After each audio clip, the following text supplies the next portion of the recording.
کہ جتنا گڑ ڈالیں گے اتنا ہی میٹھا ہوگا، جس کا جتنا خلوص ہے اللہ اسے اتنا عطا فرمائے گا، کسی کو 10 گنا، کسی کو 700 گنا، اور جس کا خلوص بہت سارا ہے اللہ اسے بغیر حساب کے عطا فرماتا ہے۔ اور تیسرا قول مفسرین اس آیت کریمہ کی تشریح میں بیان فرماتے ہیں کہ یہ دینے والے کی کیفیت پہ منحصر ہے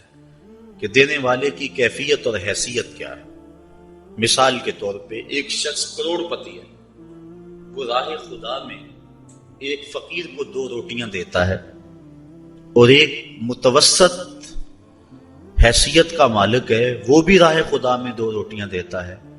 اور ایک جس کے پاس کل کائنات 2 روٹیاں ہیں اور کچھ ہے ہی نہیں، فقیر آ گیا اس نے بھی 2 روٹیاں دے دی، تو تینوں نے 2 روٹیاں، لیکن ہر ایک کی حیثیت کا فرق ہے۔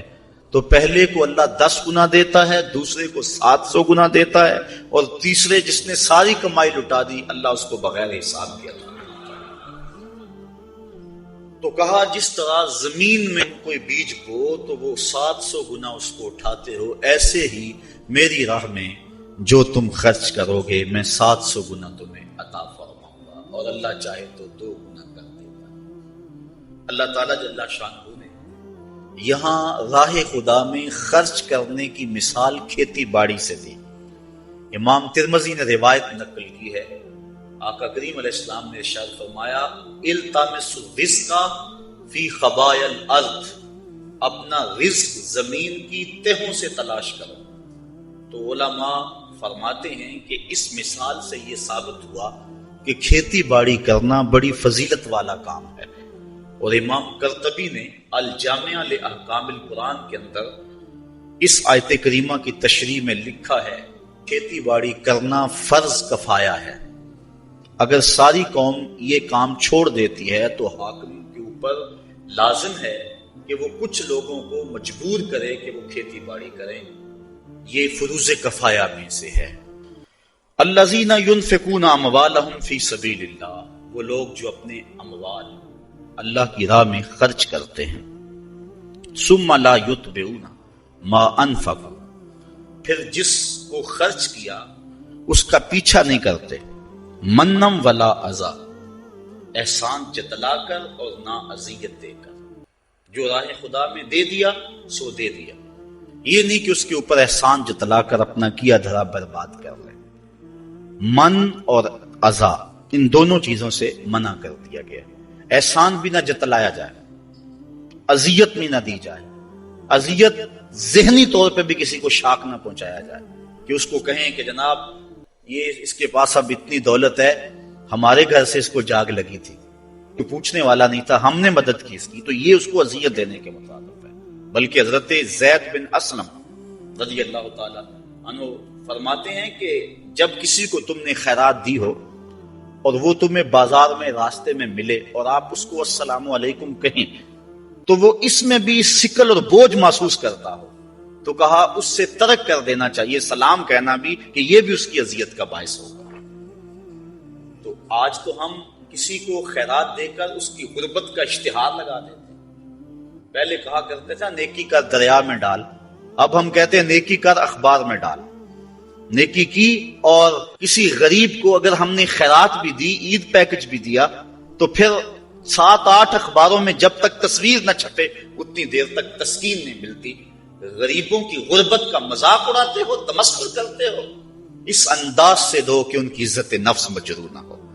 تو نہ من اور نہ اذا، کسی طرح سے ان کی اذیت کا سامان نہ بنو۔ لہم اجرہم عند ربہم، وہ لوگ جو اذیت اور احسان جتلائے بغیر خیرات کرتے ہیں ان کا اجر اللہ کے ہاں ہے، اور نہ انہیں کوئی خوف ہے اور نہ وہ غمگین ہو۔ قول معروف ومغفرۃ خیر من صدقۃ یتبعها اذى، اچھی بات کہہ دینا اور درگزر کرنا اس خیرات سے بہتر ہے جس کے پیچھے اذیت لگی ہے۔ اگر تم کسی کو خیرات نہ دو بلکہ اچھا کلمہ کہہ دو، کلمہ خیر کہہ دو اور درگزر کر لو، تو یہ اس خیرات دینے سے بہتر ہے جس کے بعد اذیت لگ جائے اور تم اس کو اذا دو اور تکلیف پہنچاؤ۔ واللہ غنی حلیم، اور اللہ تعالیٰ غنی اور حلم والا ہے۔ یا ایھا الذین آمنوا، اے ایمان والو، لا تبطلوا صدقاتکم بالمن والاذی، ایمان والو اپنے صدقے کو باطل نہ کرو احسان رکھ کر اور ایذا دے کر، اذیت پہنچا کر۔ کالذی ينفق مالہ رئاء الناس، اذیت دینا اور احسان جتلانا یہ اس شخص کے صدقے کی طرح ہے جو اپنا مال لوگوں کے دکھاوے کے لیے خرچ کرتا ہے۔ وَلَا يُؤْمِنُ بِاللَّهِ وَالْيَوْمِ الْآخِرِ، اللہ پر بھی یقین نہیں رکھتا اور پچھلے دن پر بھی یقین نہیں رکھتا۔ اس منافق کا خرچ کرنا اللہ کے ہاں اس کا کوئی اجر و ثواب نہیں ہے۔ تو جو اپنا مال اللہ کی راہ میں خرچ کرنے کے بعد جس کو مال دیا اس کو اذیت دیتا ہے یا اس کو جتلاتا ہے، تو وہ ایسے منافق کے خرچ کرنے کی طرح ہے جو اللہ اور پچھلے دن پر یقین نہیں رکھتا، یعنی اس کو کوئی فائدہ نہیں ہے۔ تو ریاکاری کے لیے خرچ کیا گیا مال، اس کی مثال اللہ تعالیٰ نے دی کہ فَمَثَلُهُ كَمَثَلِ صَفْوَانٍ، اس کی مثال ایک ایسے چٹیل پتھر کی طرح ہے، ایسے چٹان کی طرح ہے، علیہ تراب، جس کے اوپر مٹی پڑی ہو، فَأَصَابَهُ وَابِلٌ، تو اس پر زوردار پانی پڑے، می برسے، فَتَرَكَهُ صَلْدًا، تو اس کو بالکل چٹیل پتھر چھوڑ دے۔ اب مٹی پڑی تھی، لگتا تھا اس کے اوپر کچھ اگے گا، لیکن جب بارش پڑی تو وہ ساری مٹی اس سے اتر گئی اور بالکل پتھر کا پتھر رہ گیا اور اس کے اوپر کوئی چیز نہ رہی۔ تو جو ریاکاری کے لیے عمل کیا جاتا ہے اس کو اس مثال سے بیان کیا گیا کہ اس کی ذات پتھر کی طرح ہے اور جو عمل کیا وہ مٹی کی طرح نظر آ رہا ہے، اور کل قیامت کا دن موسلادھار بارش کی صورت میں ہے،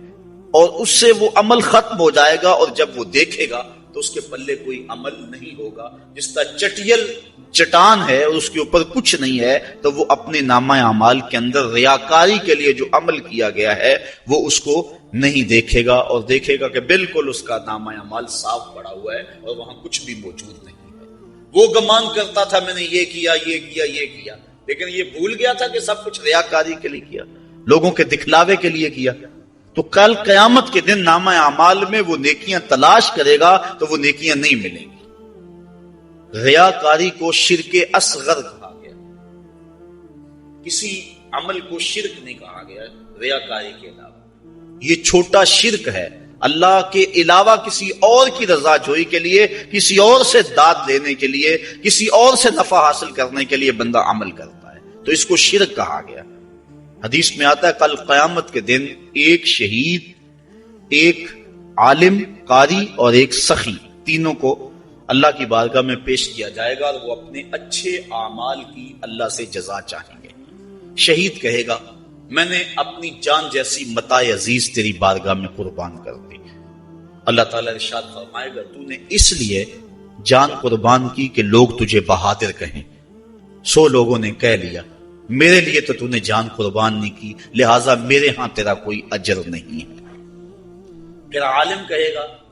میں نے تیرا قرآن پڑھا، لوگوں کو سنایا، ساری زندگی خدمات دین کرتا رہا۔ اللہ تعالیٰ ارشاد فرمائے گا کہ تو نے اس لیے کیا کہ لوگ تجھے داد دیں، تیری شہرت ہو، تیری عزت بڑھے، وہ بڑھ گئی۔ دنیا نے تجھے بڑا پروٹوکول دیا، بڑا اعزاز دیا، بڑی تقریب دی، میرے لیے تو نے یہ سب کچھ نہیں کیا تھا، لہٰذا میرے ہاں تیرا کوئی اجر نہیں ہے۔ پھر اس کے بعد سخی پیش ہوگا، عرض کرے گا مالک میں نے اپنی دولت تیری بارگاہ میں پیش کر دی۔ دولت کا خرچ کرنا نفس پہ انتہائی شاق ہے، تو میں نے اس کو تیری راہ میں خرچ کیا، مجھے اس کا صلہ اور اس کی جزا دی جائے۔ اللہ نے ارشاد فرمائے گا تو نے دولت اس لیے خرچ کی کہ لوگ تجھے سخی کہیں، تیری سخاوت کی دھوم مچے، تیری سخاوت کی دھوم مچ گئی، تجھے سخی کہا گیا، تو بڑا سماجی کارکن کہلایا، لیکن تو میری رضا کے لیے نہیں کیا تھا، لوگوں سے داد وصول کرنے کے لیے یہ سب کچھ کیا تھا۔ اخبار میں تیری تصویریں بھی چھپی، تجھے میڈل بھی دیے گئے، تجھے اعزاز و تکریم سے بھی نوازا گیا، تجھے سخی کہا گیا،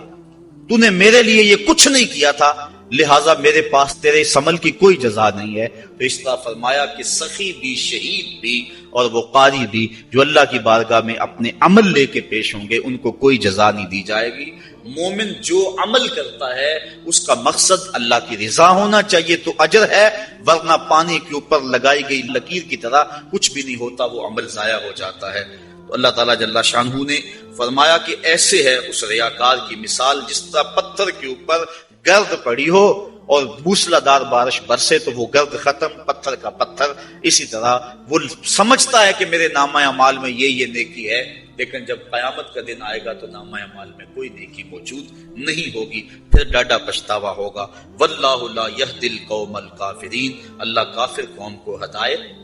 نہیں دیتا۔ وَمَثَلُ الَّذِينَ يُنْفِقُونَ أَمْوَالَهُمُ ابْتِغَاءَ مَرْضَاتِ اللَّهِ، یہ تو ان کی مثال تھی جنہوں نے ریاکاری کے لیے مال خرچ کیا، اور یہ اس کی مثال ہے جو اپنے مال اللہ کی رضا کے لیے خرچ کرتے ہیں، مقصد رب راضی ہو جائے، مقصود ہے۔ وَتَثْبِيتًا مِنْ أَنفُسِهِمْ، اور اپنے دل جمانے کو کہ ان کا دل استقلال کا نور حاصل کر جائے، چونکہ مال کا خرچ کرنا میں نے عرض کیا کہ نفس پہ بڑا شاق ہے، لیکن جب انسان مال کو راہ خدا میں خرچ کرتا ہے نفس پہ گرانی آتی ہے، لیکن اس کا مقصد اگر رضا الہی ہو تو پھر اس گرانی کے بعد اس کو ایک لذت آنا شروع ہو جاتی ہے، ایک حظ اور ایک لطف ہے، اور وہ اس عبادت کا، خرچ کرنے کی عبادت کا نور ہے جو اس کے دل میں اترتا ہے۔ پھر اس کا جی چاہتا ہے میں اور راہ خدا میں خرچ کروں،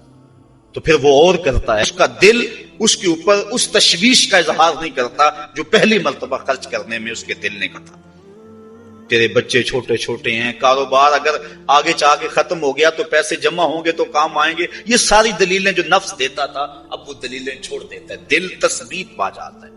دل استقلال کی دولت پاتا ہے، پھر وہ تیسری مرتبہ خرچ کرتا ہے تو اس کو خرچ کرنے میں لذت ملتی ہے، اور وہ لذت پھر اس کی زندگی کا سرمایہ بن جاتی ہے، وہ سارا مال بھی خرچ کر دے اسے کوئی پرواہ نہیں ہوتی۔ حضرت سیدنا صدیق اکبر رضی اللہ تعالیٰ عنہ کی مثال ہمارے سامنے ہے، جو اس مرتبے کے اندر درجہ کمال پر پہنچے کہ سارا مال قدموں میں ڈھیر کر دیا۔ آقا کریم نے پوچھا ما اب کہتا لأہلک یا ابو بکر، ابو بکر گھر والوں کے لیے کیا چھوڑا؟ تو کہا اب کہتو لہم اللہ ورسولہ، حضور میرے سامنے بھی آپ ہیں، میرے گھر بھی آپ۔ وہ اپنے نام لیواؤں کو تنہا چھوڑتے کب ہیں، جہاں ہم دم نہ ہو کوئی وہاں سرکار ہو۔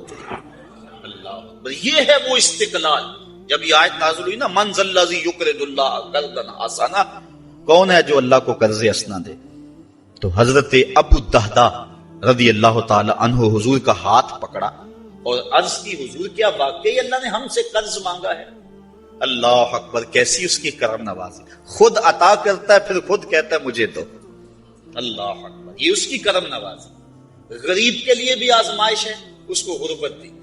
وہ صبر کر کے دکھائے، اور امیر کے لیے بھی آزمائش ہے، اس کو دولت دی کہ وہ راہ خدا میں خرچ کر کے اس آزمائش میں پورا نکلے۔ جس کو دولت